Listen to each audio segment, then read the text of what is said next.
गांव से दूर एक पुरानी हवेली थी।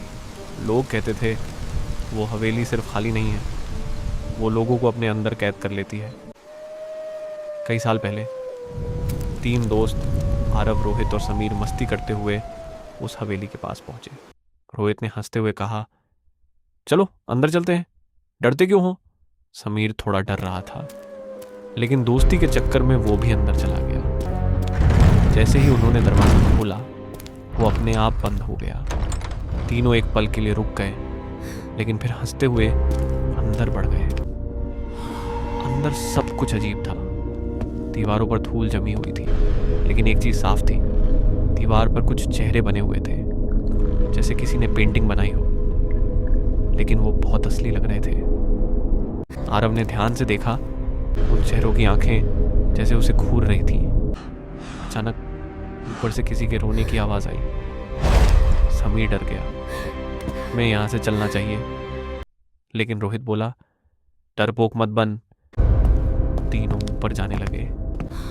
जैसे ही वो एक कमरे में पहुंचे, अचानक दरवाजा बंद हो गया और लाइट बंद।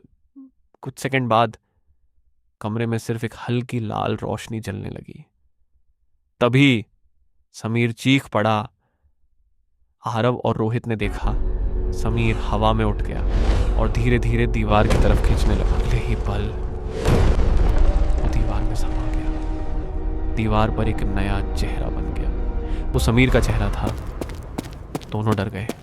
वो नीचे भागे, लेकिन नीचे पहुंचकर उन्होंने जो देखा, उनके होश उड़ गए। दीवार पर समीर का चेहरा साफ दिख रहा था। अब उन्हें समझ आया, ये हवेली लोगों को मारती नहीं, उन्हें अपनी दीवारों में कैद कर लेती है। रोहित घबराकर भागने लगा, लेकिन अचानक किसी ने उसका पैर पकड़ लिया।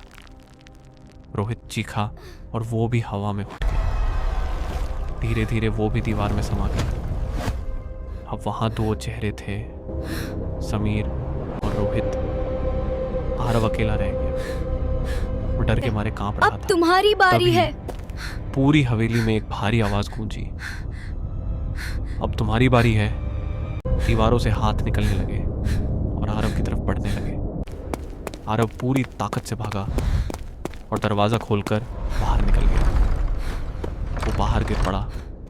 अगली सुबह गांव के लोग वहां पहुंचे। उन्होंने आरव को जमीन से उठाया। आरव डर के मारे कांप रहा था। वो हवेली की तरफ उंगली दिखाकर अपने दोस्तों को याद कर रहा था। लेकिन जब कुछ लोग हवेली के अंदर गए, तो दीवार पर 3 चेहरे बने हुए थे, समीर, रोहित और